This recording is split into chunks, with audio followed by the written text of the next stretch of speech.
Sejak kapan mulainya ku tak tahu, seperti mimpi datang padaku, getarkan hatiku.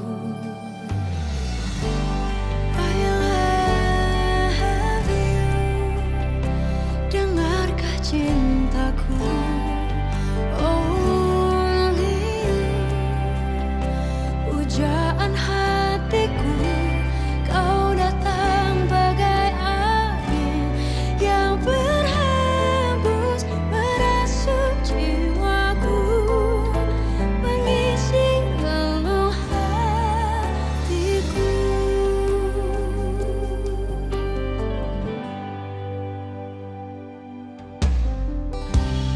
Semakin ku lawan hatiku,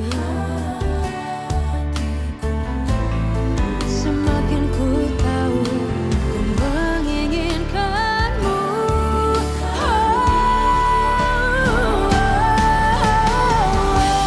I love you, dengarkah cintaku.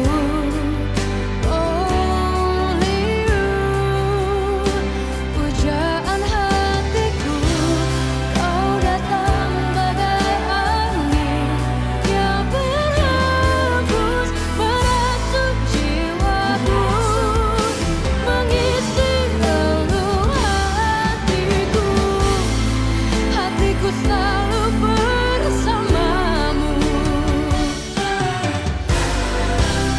Kaulah arah kemana ku pergi, tak terbayang hidupku tanpa kamu di sisiku, di sisiku. I love you, dengarkah cintaku. Only you. Kau datang bagai angin yang berhembus, merasuk jiwaku, mengisi relung hatiku. Dengarlah isi hatiku, pujaan hatiku. Kau datang bagai angin yang berhembus, merasuk jiwaku, merasuk jiwaku, mengisi relung hatiku.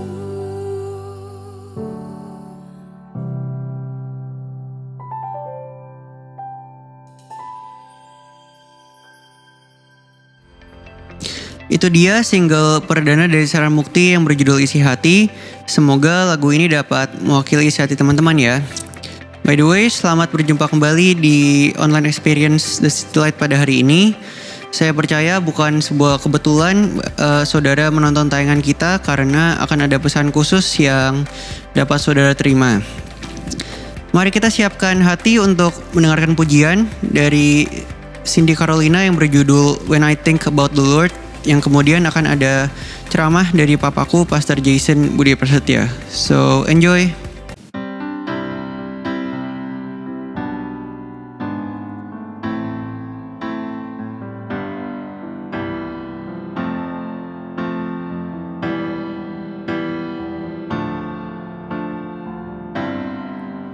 When I think about the Lord, how He saved me, how He raised me, how He filled me with the Holy Ghost, how He healed me to the uttermost.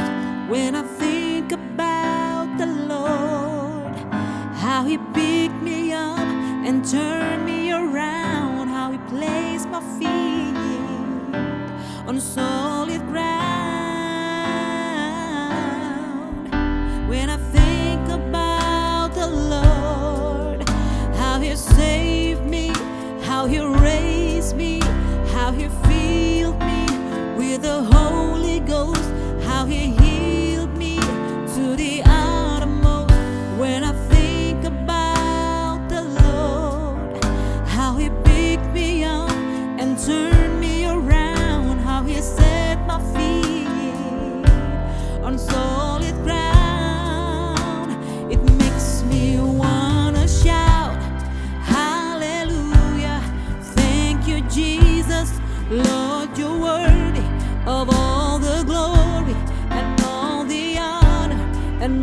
the praise. It makes me wanna shout, hallelujah. Thank you, Jesus. Lord, you're worthy of all the glory and all the honor and all the praise.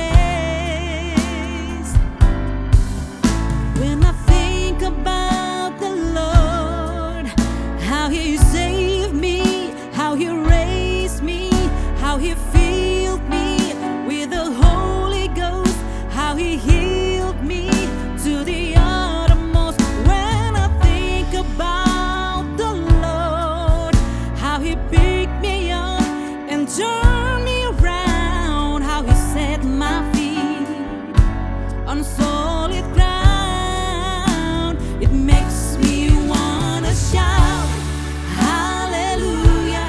Thank you, Jesus. Lord, you're worthy of all the glory and all the honor and all the praise. It makes me wanna shout, hallelujah. Thank you, Jesus.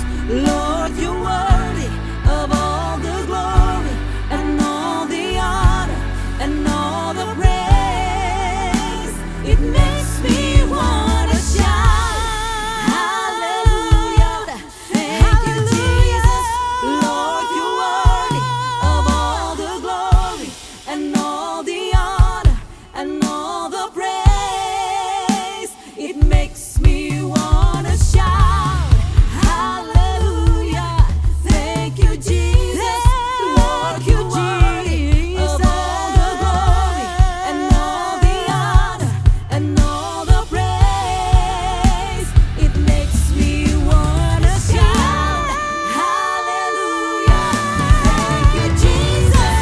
Lord, you're worthy of all the glory and all the honor and all the praise. It makes me wanna shout, hallelujah. Thank you, Jesus.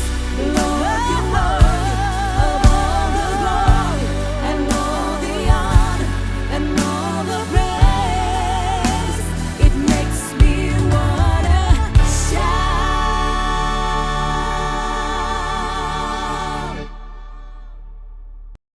Terima kasih bagi semua Anda yang sudah bergabung di episode kali ini. Kalau Anda punya berbagai macam problem yang sedang dihadapi, menantu bertengkar dengan mertua, kemudian Anda mungkin menghadapi tantangan dalam bisnis, berencana untuk membuka usaha yang baru, tapi Anda khawatir, dan kemudian Anda juga mungkin menghadapi sakit, berbagai macam situasi ataupun tanggung jawab yang harus Anda selesaikan dan Anda membutuhkan dukungan doa, silakan Anda bisa memberikan informasi di grup WhatsApp City Light ataupun DM ke Instagram City Light. Akan ada tim doa dari teman-teman di The City Light dan Gracia Community yang setiap hari akan mendoakan apa yang sedang Anda gumulkan. Jadi mari kita pelajari apa yang akan kita dapat dari Tuhan pada hari ini. Tahun 1880, orang Prancis mulai membangun terusan Panama. Panama adalah sebuah tanah sempit antara Amerika Selatan dan Utara yang lebarnya hanya sekitar 50 miles, sekitar 80 km. Jadi pada saat orang Prancis diminta membangun terusan Panama, bagi mereka itu tugas yang mudah. Hanya separuh kesulitan dibanding mereka membangun terusan Suez yang membelah Mesir, yang 2 kali lebih panjang. Tapi pada saat mereka memulai dan menghadapi kenyataan di lapangan, ternyata tidak semudah yang mereka bayangkan. Ini bukan separuh kesulitannya, ini jauh lebih sulit. Banyak pekerja yang tewas karena malaria. Itu problem yang mereka tidak alami di Mesir, karena Mesir adalah padang gurun, sementara Panama adalah hutan belantara. Jadi banyak inseks, banyak serangga yang menjadi sumber penyakit malaria. Maka kemudian pemimpin tim Prancis memberikan briefing. Bunyinya seperti ini. Jangan biarkan serangga merangkak di ranjang dan menggigit orang yang tidur. Dan solusinya jelas. Inseks atau serangga tidak suka air. Jadi pakai air sebanyak mungkin di mana-mana untuk menghambat serangga merangkak, menggigit orang. Jadi mereka gali selokan di sekeliling tenda, tempat mereka tidur, penuhi dengan air. Di rumah sakit ditaruh ember air di tiap kaki ranjang rumah sakit. Dan tiap pagi kemudian mereka menemukan selokan dan ember memang penuh serangga yang mati. Tapi ternyata orang juga tetap masih mati. Jadi orang Prancis gagal melawan malaria. 22.000 orang tewas, sehingga 13 tahun setelah mereka mulai pada tahun 1893, mereka balik kampung. Salahnya di mana? Ini salahnya. Briefingnya salah. Memang serangga penyebab malaria. Tetapi bukan serangga yang merangkak, melainkan serangga yang terbang, yaitu nyamuk. Dan nyamuk tidak tenggelam di selokan air, di ember air. Nyamuk justru beranak pinak di air. Jadi briefing mereka bukannya menyelesaikan problem, justru bikin problemnya tambah parah. Apa yang terjadi dengan orang Prancis saat itu karena mereka tidak mau meragukan briefingnya. Mereka begitu saja percaya mentah-mentah dengan briefingnya. Orang Amerika punya sikap yang beda saat itu. Bagi mereka, sebuah briefing itu nggak kudus-kudus amat, nggak suci-suci amat. Ya, sebuah briefing bukan tidak boleh diragukan, sangat boleh justru diragukan. Bagi mereka, kalau solusinya ternyata tidak berhasil, maka kemungkinan besar briefingnya yang salah. Jadi tahun 1904, orang Amerika mulai membangun terusan Panama, tapi bukan memulai dengan membangun kanalnya, mereka beresin nyamuknya dulu. Mereka pastikan semua kolam dekat tenda-tenda mereka, tempat mereka tidur itu kering, kemudian disiram minyak, ditambahin asam karbol, dan juga digerojok dengan soda api, dan sampai situasinya tidak memungkinkan bagi para nyamuk untuk terbang di sekeliling tenda atau tempat orang bekerja pada saat mereka tidur atau bekerja. Dan orang Amerika selesai membangun Panama Canal tahun 1914, 2 tahun lebih awal dari jadwal. Butuh 10 tahun bagi orang Amerika menyelesaikan pekerjaannya. Butuh 13 tahun bagi orang Prancis untuk gagal dan menyerah. Apa bedanya? Bedanya ini, Anda dan saya tidak bisa mendapatkan solusi yang benar kalau briefingnya salah. Anda dan saya tidak bisa mendapatkan solusi yang benar bagi problem dosa manusia, bagi problem pergumulan hidup kita semua, kalau briefingnya salah. Kalau Anda di-brief bahwa dosa itu kriminal yang harus dihukum neraka kekal, maka solusi yang kemudian diberikan dari orang-orang yang menghakimi Anda dan saya sebagai kriminal, sebagai penjahat, adalah ini. Tempat-tempat ibadah seperti gereja misalnya, kemudian akan beroperasi seperti pengadilan, di mana nama Anda dan saya yang jahat, yang kriminal ini disebar, luaskan, diberitahu kepada semua orang bahwa kita penjahat, dan dosa Anda dan saya kemudian dibacakan kencang-kencang, di-post, di-broadcast di media sosial. Plus hukuman yang pas untuk kita jalani. Undang-undangnya pakai apa? Undang-undang hukumnya pakai doktrin-doktrin yang mentereng. Doktrin-doktrin yang dianggap oleh orang yang bisa menjatuhkan penghakiman itu sebagai doktrin yang lebih tinggi, lebih powerful, lebih murni, yang bahkan doktrinnya tidak bisa dilawan oleh kitab suci agama apapun. Tapi ini yang ironis. Biasanya yang dihakimi oleh orang-orang yang menganggap dosa itu sebagai kriminal adalah yang dihakimi oleh mereka adalah orang-orang yang tidak termasuk di komunitasnya. Jadi orang yang alirannya tertentu kalau di Kristen menghakimi orang aliran lain yang bukan ada di komunitasnya. Jadi menghakimi orang lain memakai aturan atau hukum yang ada di rumah tangganya. Itu sama seperti saya dihakimi oleh Anda, diatur oleh Anda dengan hukum yang ada di rumah Anda. Kalau Anda lakukan itu kepada saya ketawain Anda. Kok aneh ngatur hidup orang lain pakai aturan hukum yang ada di rumah Anda?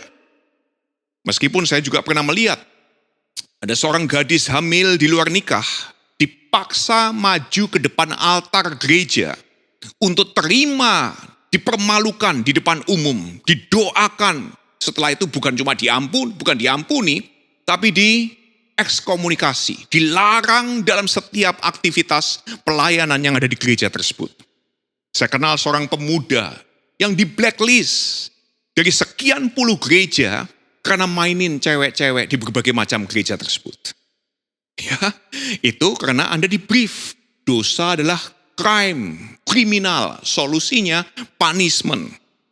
Nah, kalau Anda di brief bahwa dosa itu penyakit yang harus diobati, maka solusinya tempat-tempat ibadah seperti gereja kemudian beroperasi seperti klinik atau hospital atau rumah sakit. Di mana pasien yang sakit diterima dan kemudian dirawat, mendapatkan perawatan yang baik, yang ramah, untuk segala macam penyakit mereka. Tapi Anda perlu tahu nih, kalau Anda merasa gereja itu seperti rumah sakit, Anda perlu tahu, hampir semua orang sakit dengan segala macam penyakitnya yang dirawat di tempat ibadah seperti gereja, sebetulnya gereja hanya memberikan sebuah perawatan paliatif namanya. Palliative care. Apa itu palliative care? Sebetulnya nih, palliative care adalah sebuah perawatan yang diberikan kepada orang yang tidak bisa lagi disembuhkan penyakitnya. Penyakit Anda tidak bereaksi terhadap obat apapun. Dosa itu bukan penyakit. Dosa tidak bereaksi terhadap obat apapun yang diberikan melalui perawatan medis. Jadi kalau ada di komunitas-komunitas seperti itu, komunitas seperti itu tidak mengajarkan dan menekankan tentang dosa individual. Dan tidak punya doktrin yang benar atau yang salah, karena bagi rekan-rekan yang ada dalam gereja seperti itu, ini bukan tentang benar atau salah, ini tentang penyakit. Yang namanya orang sakit gak benar atau salah. Jadi sekali lagi, jika briefingnya salah, Anda dan saya tidak bisa mendapatkan solusi yang benar. Nah, di episode ini, kita akan mendapatkan briefing dari Tuhan Yesus Kristus tentang apa artinya diselamatkan. Di episode sebelumnya, kita mendapatkan briefing dari sebuah contoh bagaimana Tuhan itu memulai sebuah kehidupan di Taman Eden dari Adam dan Hawa. Dan tentang apa itu dosa. Briefing tentang dosa. Apa itu dosa? Dosa adalah terputusnya relasi, matinya relasi antara manusia dengan Tuhan karena manusia memutuskan to distrust God. Where there is no trust, there is no relationship. Nah, itu last episode. Hari ini episode ini tentang selamat. Dan next episode tentang apa itu suci. Nah, kenapa kita perlu mendengarkan briefing dari Tuhan Yesus? Karena dia satu-satunya orang yang pernah berkata bahwa dia akan mati di salib, tapi 3 hari dia akan bangkit, dan hal tersebut terjadi betulan. Jadi orang yang bisa menubuatkan kapan dia mati dan bangkit, dan peristiwa tersebut betul-betul terjadi, apapun yang dia katakan. Briefingnya tentang apapun kita perlu dengerin. Dan dia memberikan briefing seperti ini. Dalam Yohanes 3 ayat 16, ini sebuah ayat yang paling disalah mengerti sepanjang zaman. Dikatakan seperti ini, karena begitu besar kasih Allah akan dunia ini. Nah, jika dosa adalah kriminalitas, kejahatan, maka kalimatnya harusnya nggak kayak gitu dong. Kalau dosa adalah kriminalitas, maka yang dibutuhkan oleh kriminal adalah keadilan. Jadi harusnya kalimatnya berbunyi, begitu besar keadilan Allah bagi dunia kriminal ini. Bukan kasih dong harusnya. Nah, kalau dosa sebaliknya adalah penyakit, yang dibutuhkan oleh penyakit bukan kasih, tapi pengobatan. Jadi harusnya kalimatnya berbunyi, begitu besar pengobatan Allah bagi dunia yang sakit ini. Bukan kasih. Kenapa kalau gitu Allah kok memberikan kasih yang begitu besar? Kalimat selanjutnya kemudian dikatakan, sehingga dia Allah mengaruniakan anak yang tunggal, agar setiap orang yang percaya, yang trust, believe him, yang percaya kepadanya. Nah, lagi-lagi kok percaya? Kalau saya kriminal, dan kemudian saya dihadapkan pada keadilan, saya bukan percaya pada keadilan. Antara saya terima atau tolak putusan keadilan tersebut bagi saya, bagi kriminalitas yang saya lakukan. Bukan percaya. Kalau saya orang sakit, kemudian dikasih obat nih, oleh dokter, lewat para suster, para perawat, bukannya saya percaya kepada obat. Saya terima obat, saya antara terima atau tolak obat tersebut. Bukan percaya. Anda yang nggak mau divaksin nih, kenapa Anda nggak mau divaksin? Apakah karena Anda tidak percaya pada vaksin? Enggak dong. Benda mati memang tidak bisa dipercaya. Ya, Anda dan saya tidak mau divaksin bukan karena tidak percaya kepada obatnya, tapi karena Anda tidak percaya pada orang di balik vaksin. Nggak percaya pada dokternya, nggak percaya kepada orang yang penemu vaksinnya. Itu yang terjadi, bukan tidak percaya kepada obatnya atau vaksinnya. Dan kemudian dilanjutkan, supaya setiap orang yang percaya kepadanya tidak binasa, melainkan mendapatkan hidup yang kekal. Nah, ini kalimat yang terus-menerus disalah mengerti. Membaca kalimat ini, kita pikir Yesus sedang bicara soal hukuman neraka. Binasa itu sama dengan hukuman neraka. Tapi Anda perhatiin dong, dia nggak bilang apapun tentang neraka di sini. Kalimat Yohanes 3:16 ini mirip dengan apa yang Allah katakan kepada Adam dan Hawa di Taman Eden dalam Kejadian 2 ayat 17. Kamu boleh makan semua buah pohon yang ada di taman ini, kecuali buah pohon pengetahuan baik dan jahat. Kalau kamu memakannya, pastilah kamu mati, katanya. Tapi kan mereka makan dan gak mati ternyata. Jadi yang dimaksud oleh Tuhan bukan mati fisik, tapi mati relasi. Ketidakberdosaan mereka, innocence mereka itu mati. Mereka terpisah, keterpisahan yang mematikan antara mereka dengan Allah. Itu Kejadian 2:17. Jadi pada saat Tuhan kemudian mengatakan begitu besar kasih Allah akan dunia ini, dia mengaruniakan anak yang tunggal, supaya yang percaya kepadanya tidak binasa. Binasa di situ bukan neraka. Hidup kekal di situ bukan sorga. Yang dimaksud binasa adalah Anda dan saya sendirian tanpa Tuhan. Binasa adalah ketika Anda ada dalam kehidupan ini, tapi tidak punya relasi terhadap sumber hidup. Anda dan saya binasa. Hidup kekal artinya Tuhan menyertai Anda. Anda dan saya mengalami yang namanya Immanuel. Tuhan beserta dengan kita dan kita punya intimate relationship, relasi yang intim, yang dekat dengan Tuhan. Jadi briefing dari Yesus adalah ini. Dosa adalah ketika Anda dan saya distrusting God. Dan lagi-lagi tidak ada trust, tidak ada relasi. Your and my innocence is lost. Kita terasing, that alienation from the source of life. Dan solusinya dia kemudian memberikan dalam teks ini. Nah, tapi Anda perlu tahu dulu nih ya, Yohanes 3:16 adalah kelanjutan dari percakapan Yesus dengan salah seorang pemimpin agama Yahudi dari kelompok Farisi bernama Nikodemus. Yang penasaran betul, Yesus itu apa betul Allah? Dan kalau betul, kan Allah yang hanya bisa memberikan hidup yang kekal. Jadi dia datang kepada Yesus malam-malam kepingin mengalami hidup kekal. Dan ini yang solusi yang diberikan oleh Yesus, dia berkata seperti ini. Kamu kepingin hidup kekal? Kamu yang sudah tidak percaya Tuhan. Kamu yang sudah terasing dari Tuhan. Kamu yang sudah mati dalam relasimu dengan Tuhan.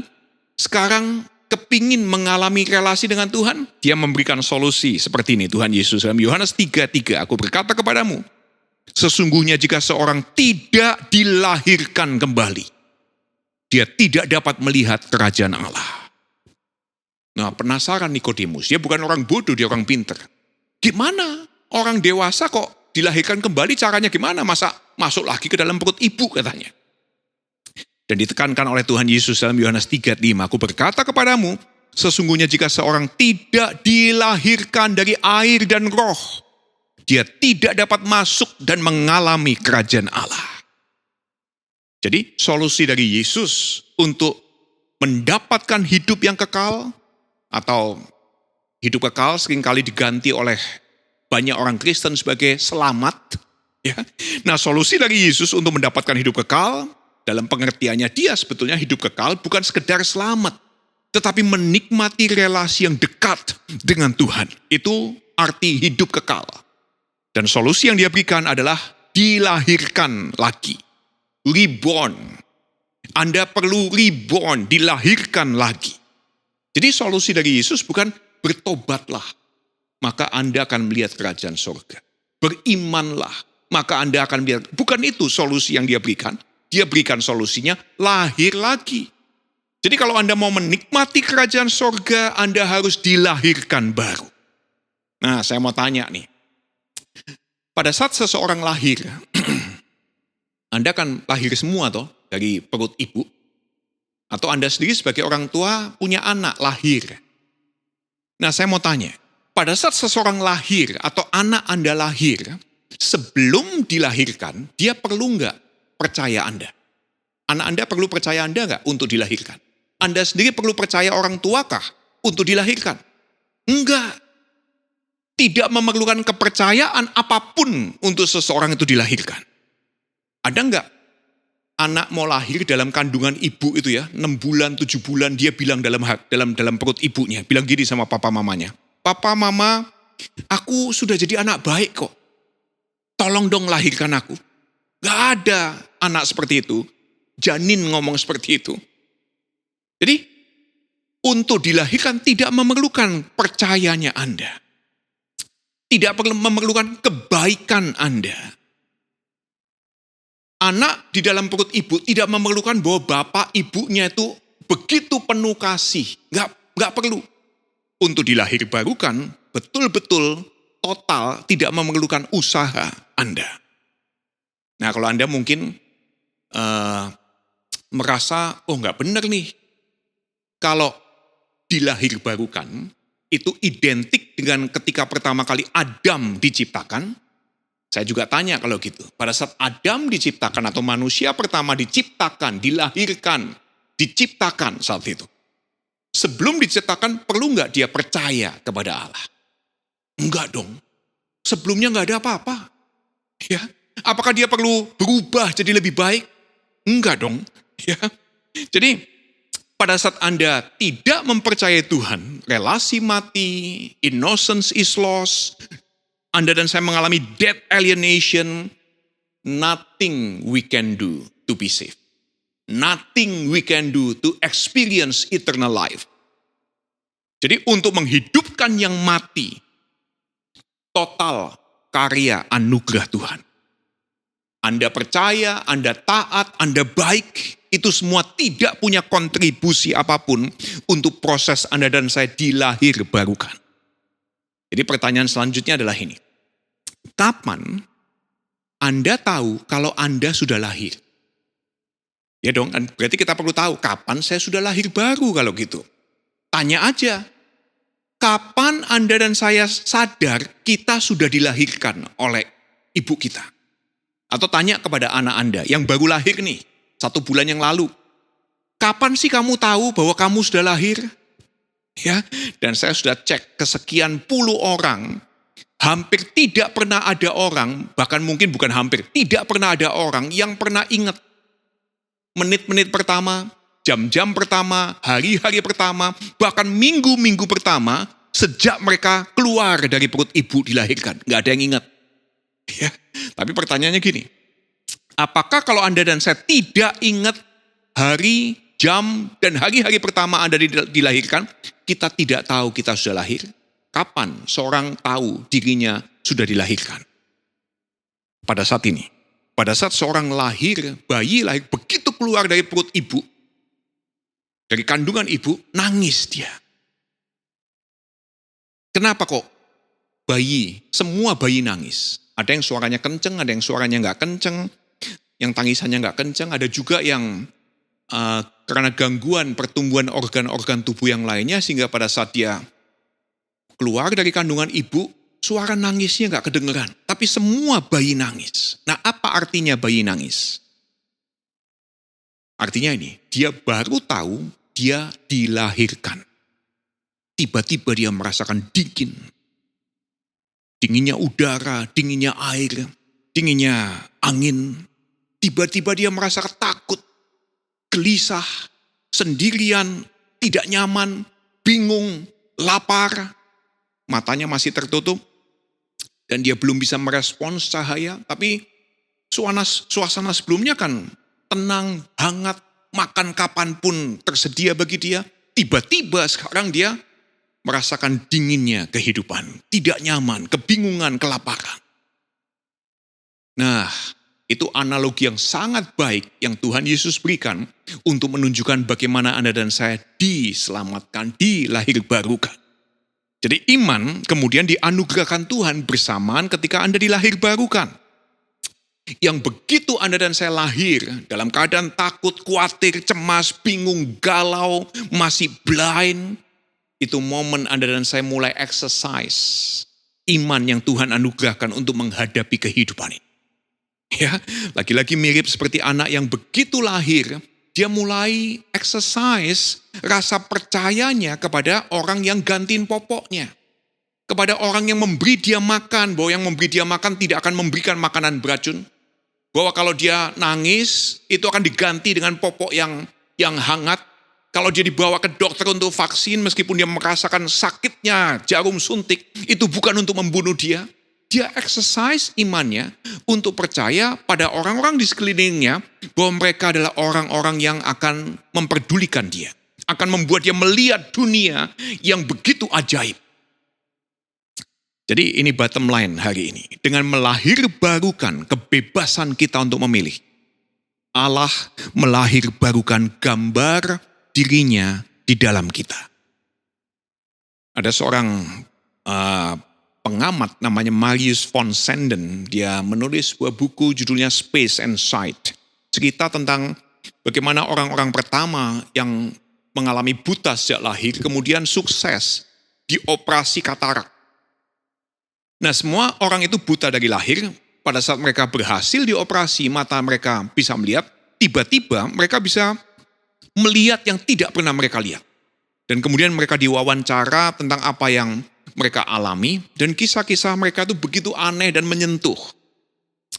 Mereka menggambarkan dunia yang tidak pernah mereka lihat sebelumnya. Ada gadis yang begitu kaget dengan betapa colorfulnya dunia sampai dia saking kagetnya tutup matanya selama 2 minggu. Dia tutup matanya terus 2 minggu. Ya, karena dia kaget. Tapi ketika akhirnya dia membuka mata, dia bisa melihat lapangan yang begitu luas. Dia melihat cahaya yang begitu terang. Dan dia melihat semuanya itu in motion. Dia nggak tahu cara menjelaskan semuanya itu. Tapi dia kemudian mengekspresikan kekagumannya berulang-ulang dengan terus mengatakan sambil merinding, sambil terpana. Oh God, how beautiful. Begitu indahnya ini semua Tuhan. Tapi ternyata nggak semua indah bagi para pasien ini. Mereka tidak bisa menilai jarak. Mereka coba menjangkau, meraih hal-hal yang jaraknya 1 kilometer. Atau ada di antara mereka yang melukai jari mereka karena begitu cepat menyentuh jarum atau pisau tajam yang mereka lihat. Karena mereka tuh hanya melihat semuanya itu sebagai tumpukan warna. Jadi mereka melihat ternyata dunia setelah mereka celik dari butanya, dunia ini begitu luas. Begitu besar, begitu lebar, begitu dalam, begitu tinggi. Dan betul-betul kompleks. Dan ini yang terjadi. Beberapa di antara mereka tidak bisa mengendalikan diri dan depresi. Ada yang lihat diri mereka berkali-kali di depan cermin. Dan sadar, oh selama ini orang lihat aku kayak gitu ya. Ada yang tiba-tiba sangat peduli dengan penampilannya. Tapi ada yang langsung kemudian mereka tidak mau keluar ketemu siapapun. Begitu mereka melihat diri mereka di depan cermin. Ada seorang ayah yang stres karena melihat anak gadisnya yang sejak lahir buta kemudian bisa melihat. Tapi dia terus menutup matanya ketika jalan keliling rumah. Dan justru tampak gak bahagia. Sehingga anak gadisnya itu pura-pura buta lagi. Bukan cuma 2 minggu, berbulan-bulan. Ada anak laki usia 15 tahun. Dia menuntut papanya dan mamanya kembalikan dia ke panti asuhan bagi orang buta. Di mana dia ninggalin pacarnya katanya di sana. Ya. Dan dia berkata, saya nggak tahan lagi. Kalau saya nggak dibalikan ke tempat saya dulu. Kalau saya tidak kembalikan ke tempat, ke suasana di mana saya buta, saya akan cungkil mata saya ini. Bayangkan, orang yang bisa lihat mau cungkil matanya. Jadi setelah diselamatkan dari kegelapan, setelah diajak kepada terang, setelah ditunjukkan dunia yang penuh warna, penuh movement, mereka bisa melihat space ya yang luar biasa, keajaiban yang gak pernah mereka lihat, kok mau mencungkil matanya. Kenapa? Karena bagi mereka ini, it's too much. Ya, too much what? Terlalu banyak apa? Too much to see. Terlalu banyak yang dilihat. Too much to be. Terlalu banyak mereka harus sesuaikan diri. Bagi mereka lebih baik situasi kehidupan mereka sebelumnya di mana mereka buta. Itu lebih baik. Kenapa? Karena ini smaller, quieter, safer. Sebelumnya lebih kecil, lebih tenang, lebih aman bagi mereka. Dan mereka memilih lebih baik saya nggak bisa lihat. Terang bisa lihat bikin mataku pedih, bikin aku takut, bikin aku bingung, bikin aku gelisah, membuat aku begitu merasa kecil dan tidak berdaya. Tapi Anda perlu tahu, kita semua tidak dicipta untuk tinggal dalam dunia dosa yang begitu kecil, aman mungkin dan aman. Kita dicipta untuk bisa melihat dunia. Kita dicipta untuk bisa melihat dan membuat keputusan. Distrusting God, tidak percaya Tuhan, membuat kita tidak bisa melihat. Kita terputus dari sumber kehidupan. Our innocence is lost. Kita tidak punya kebebasan untuk memilih. Dan Tuhan melahirbarukan kita dengan kebebasan untuk memilih dan memulihkan gambar dirinya di dalam diri kita semua. Jadi kalau Anda Kristen, this is scary idea. Ini sebetulnya sebuah pemikiran, ide yang menakutkan. Kalau Anda selama ini yang Kristen berpikir diselamatkan, berarti dari keadaan yang berbahaya, Anda dibawa dalam keadaan yang aman. Itu konsep Anda, itu pengertian Anda. Anda selama ini berpikir diselamatkan berarti Anda ditaruh di dalam lingkungan yang terlindung. Gak mungkin kena badai.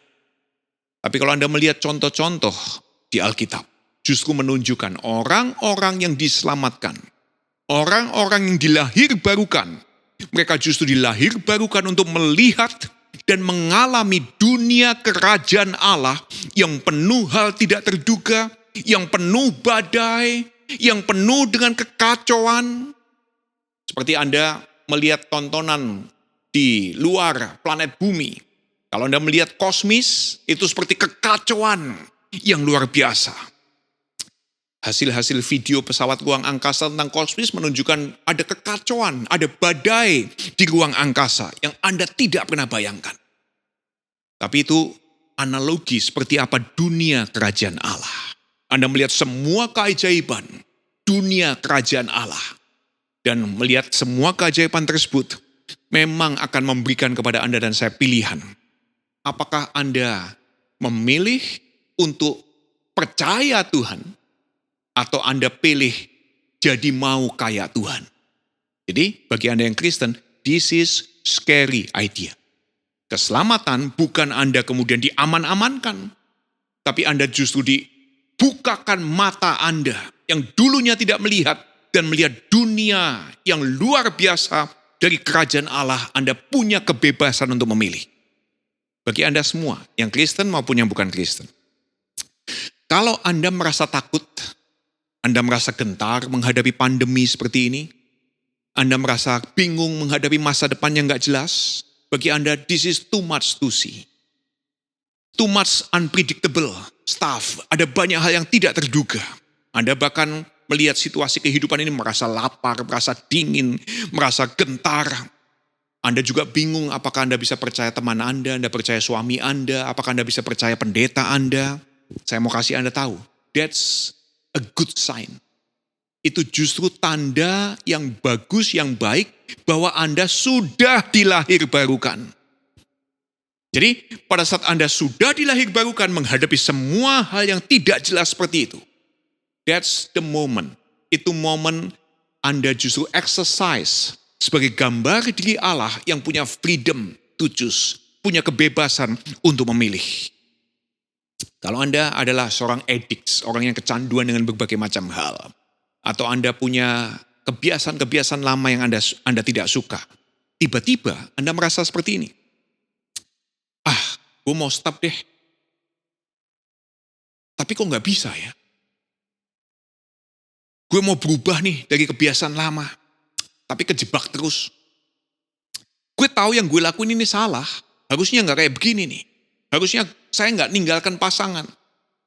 Tapi gimana? Saya tidak bisa tahan lagi hidup bersama dengan dia 24 jam apalagi. Ada yang mungkin berkata, saya harus bayar utang saya nih.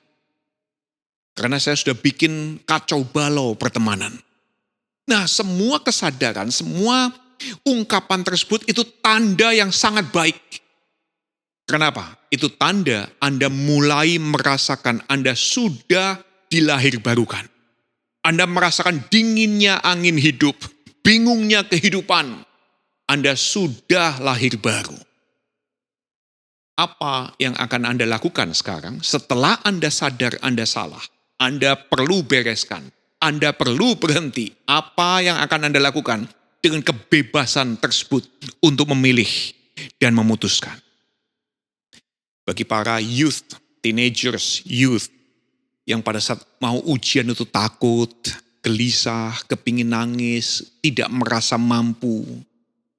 Itu bukan menunjukkan Anda lemah iman. Itu justru menunjukkan Anda sudah dilahirbarukan. Tuhan menyertai Anda untuk mengalami hidup kekal. Itu tanda Anda merasakan dunia ini begitu luas, begitu lebar. Dan itu saatnya Anda exercise iman Anda. Dengan berdoa, meminta penyertaan Tuhan itu menunjukkan hikmatnya kepada Tuhan. Memberikan kekuatan ekstra. Itu tanda justru kalau Anda takut, Anda kepingin nangis, Anda sudah lahir baru. Tapi ini warning sekarang bagi yang lahir di keluarga Kristen. Kalau Anda lahir di keluarga Kristen, Anda merasa tenang, gak bakal sakit kalau ada wabah, ada virus, gak bakal deh gue sakit. Anda gak mau divaksin, karena Anda merasa nyaman dilindungi oleh Tuhan. Dan Anda tidak gelisah berada di lingkungan yang punya doktrin yang begitu kaku, yang memang doktrin kaku tersebut membuat Anda aman, tetapi menyudutkan dan membahayakan orang lain. Kalau Anda aman dalam lingkungan tersebut, bad news. Jangan-jangan you're still dead in your sins. You're still dead in your relationship with the source of life. Mungkin Anda masih mati dalam relasi dengan Tuhan. Anda belum melihat kerajaan Allah. Kenapa? Dunia Anda masih kecil, masih aman, masih tenang. Jadi minggu ini, kalau Anda punya kebebasan untuk memilih dan memutuskan, apa yang akan Anda putuskan minggu ini sebagai seorang suami, sebagai seorang istri? Apa yang akan Anda putuskan kalau Anda punya kebebasan untuk memilih minggu ini sebagai business people, sebagai seorang pemimpin perusahaan yang multinasional, sebagai students? Apa yang akan Anda pilih dan lakukan? Sebagai orang yang sudah dilahirbarukan sesuai gambar Tuhan. Nah, saya kasih tahu satu petunjuk yang harus Anda lakukan dan pilih. Anda perlu pilih dan memutuskan untuk join next episode. Anda perlu memutuskan dan memilih dan memutuskan untuk ajak teman Anda, untuk teman Anda yang tidak suka gereja, untuk join episode kami berikutnya. Karena kita akan membahas tentang apa artinya suci.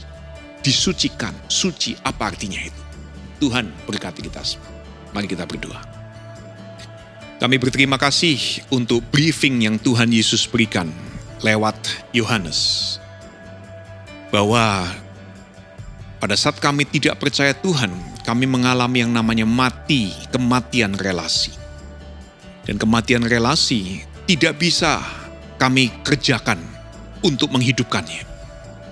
Apapun usaha kami, apapun kesalehan, ketaatan yang bisa kami tunjukkan tidak bisa menghidupkan kematian relasi ini. Hanya pada saat pribadi yang ada di luar diri kami, Tuhan yang menciptakan semesta, yang begitu besar kasih-Nya kepada kami semua, yang memutuskan untuk menjauh dari Tuhan, Tuhan kemudian menghidupkan kami dengan melahirbarukan kami. Kami bisa lagi memilih untuk menikmati semua yang Tuhan anugerahkan kepada kami. Saat ini Tuhan, celikkan mati kami semua, buat kami melihat bahwa dunia rumah tangga ini begitu banyak hal yang tidak terduga. Dunia bisnis yang kami geluti, begitu banyak kekacauan yang mungkin menakutkan kami semua. Dunia sekolah, masa depan yang kami sedang jalani, penuh dengan hal-hal yang tidak pernah kami bayangkan. Tapi kalau saat ini kami merasa gentar, kami merasa takut, kami seperti bayi baru lahir, kepingin nangis. Justru itu tanda yang baik bahwa kami sudah dilahirbarukan oleh Tuhan. Kami sudah diberi anugerah iman untuk sekarang merespons, memakai anugerah tersebut, mengerjakan kehidupan kekal yang Tuhan anugerahkan kepada kami. Berkati setiap pergumulan kami sebagai kepala rumah tangga, sebagai ibu rumah tangga, sebagai pemimpin perusahaan, sebagai orang yang bertanggung jawab untuk menyelesaikan semua permasalahan yang ada di sekitar, sebagai pemimpin agama, sebagai politikus, sebagai orang yang bekerja di sebuah perusahaan apapun posisi dan statusnya, kami semua akan memakai anugerah iman yang Tuhan karuniakan, dan kami yakin kami tidak sendiri lagi, tapi kami hidup kekal bersama dengan Tuhan. Tuhan menyertai kami, memberikan hikmat, memberikan kekuatan. Berkati setiap pribadi kami yang sudah memberikan persembahan dan sudah melayani, kiranya berkat anugerah dari Allah Bapa, Tuhan Yesus Kristus, dan Allah Roh Kudus menyertai kami. Dalam nama Tuhan Yesus kami sudah berdoa. Amin. Tuhan berkati kita semua. Ketemu lagi next episode.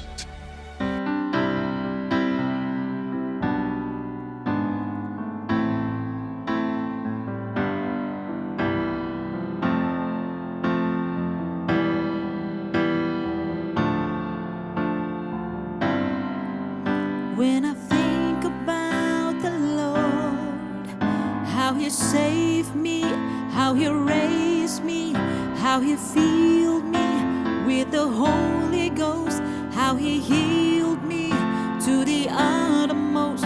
When I think about the Lord, how He picked me up and turned me around, how He placed my feet on solid ground. When I think about the Lord, how He saved me, how He raised me, how He filled me with the Holy Ghost, how He healed me to the uttermost. When I think about the Lord, how He picked me up and turned me around, how He set my feet on solid ground. It makes me wanna shout, hallelujah, thank you Jesus, Lord you're worthy of all the glory and all the honor and all the praise. It makes me wanna shout, hallelujah, thank you Jesus, Lord you're worthy of all the glory and all the honor and all the praise. When I think about the Lord, how He saved me, how He raised me, how He filled me with the Holy Ghost, how He healed me to the uttermost. When I think about the Lord, how He picked me up joy.